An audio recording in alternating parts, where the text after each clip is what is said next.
Hello Virgo, and welcome to your March 2022 video. Now on the 2nd of March we have a beautiful new moon, and this is happening in your 7th house, Virgo. The 7th house rules over relationships.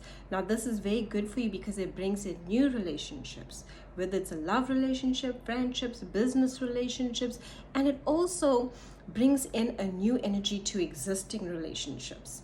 This new moon wants a new beginning for you and your relationships, and bring in that beautiful energy into these relationships so you can find balance and connection. Now on the 7th we have Venus and Mars, and they'll be coming together in your 6th house. This is great for your work, health, and routine. Venus is asking, do you love what you do? That's important. Mars is asking, what opportunities do you want to take action on when it comes to your work? And this is also extremely good for your health.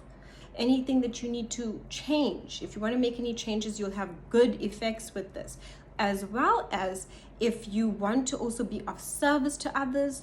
This is the energy. Mars and Venus together is about telling you, how can you be of service? How can you help others? How can you help yourself? Taking care of your mental, physical, and emotional health is so important. So you'll be also thinking about, with Venus, how can I be more loving towards myself? What can I do to be more loving? And Mars helps you take action. You know, we gotta love ourselves. And maybe sometimes you can be very critical of your body, critical of the way you do things, critical of your routine. The 6th house rules routine. This is your house. So it's asking you to try and make those changes. And the changes that you'll make will actually be very worthwhile because Mars and Venus are together.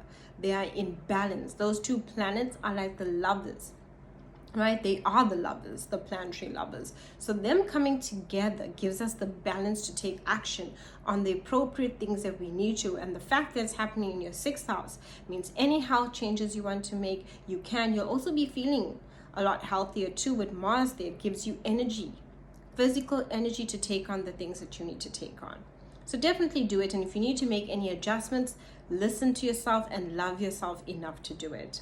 On the 10th, we have Mercury moving into the 7th house. What do you need to communicate within your relationships? The 7th house is about communication, right? Especially with Mercury being there. So now relationships need communication. What do you need to communicate? What needs to be said? What is being said to you? Okay, what are you getting back from your relationships? Remember this.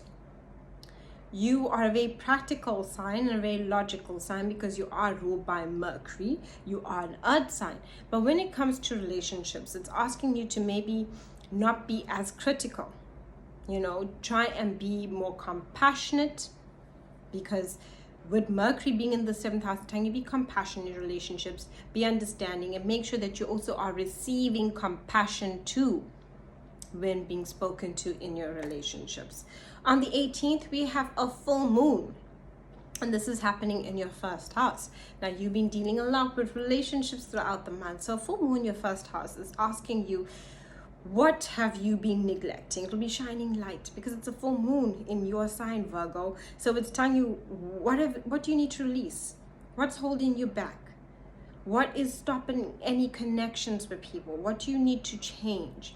How is your health? How are you physically doing? How do you want to bring yourself out into the world? This is the 1st house. It's how we appear. What matters to us, you know? These are important things because how we present ourselves and how we appear to others is based on what is internally going on with us and what's important to us. So think about what is going on within you and what changes do you want to make?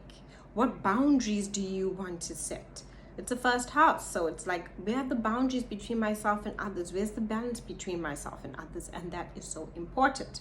On the 21st, we have the sun now moving into his 8th house. And on the 28th, we have Mercury moving into his 8th house, secrets. It's important to get to the bottom of secrets.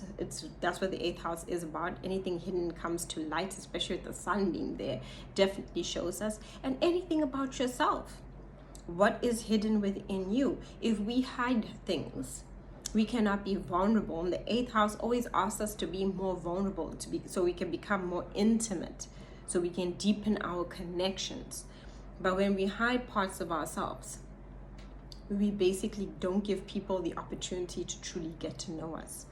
And it's also the energy where you truly get to know people around you and see the parts of themselves that they themselves are also hiding.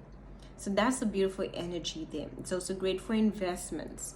So the sun will shine light on any opportunities to invest in, which will be really good, as well as transformation. Anything that you want to transform within your life when it comes to the 8th house. It's such a deep house of any fears or anxieties. Here's the house where we kind of like, just like, okay, this is my fear, this is my anxiety. How can I transform this to better myself? And you'll be thinking a lot about these things and researching it. Also, researching information about finances is very important during that time. Thank you so much for watching. Do like and subscribe. My website's linked down below if you'd like a reading, as well as a link for appreciation of these videos.